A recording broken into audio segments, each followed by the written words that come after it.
Bihari recording studio Jalandhar Punjab. DJ मिट्ठू राजा पटसोनी।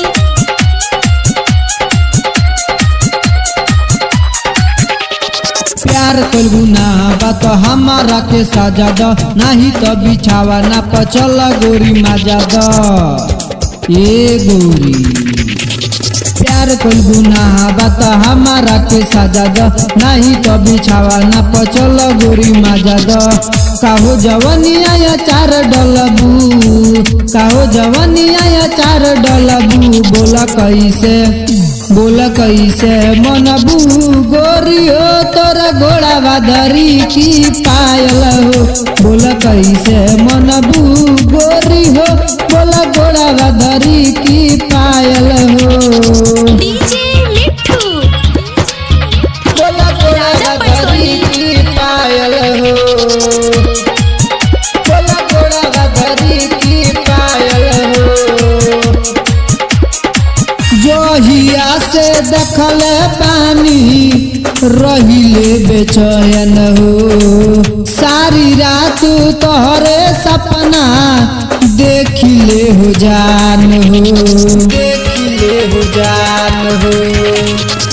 जोहिया से देखल पानी रहिले बेचैन हो। सारी रात तोहरे सपना देखिले हो जान हो, देखिले हो जान हो। मन कर सावना हम के सिखावना बहिया में आके माजा लुटावना। काहो जवनिया या चार डलबू। बोला कैसे मनबू गोरी हो तोरा घोड़ा बादरी की पायल हो। बोला कैसे मनबू गोरी हो बोला घोड़ा बादरी की पायल हो। डीजे मिट्ठू राजा पटसोनी।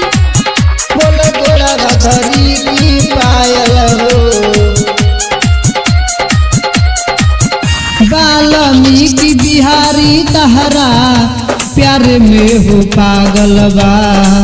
तहरा खाती जान भी देवले तैयार बा, देवले तैयार बा। वाल्मीकि बिहारी तहरा प्यार में हो पागल बा। तहरा खाती जान भी देवले तैयार बा, देवले तैयार बा। जान हो हमार तू तो बसे लुपारान में। एको छोड़ना देखी न तो रही ना राम से। ऐसे न मुहावा तू मत मोड़ा। बोला कैसे मनबू गोरी हो तोर घोड़ा बादरी की पायल हो। बोला कैसे मनबू गोरी हो तोर घोड़ा बादरी की पायल हो।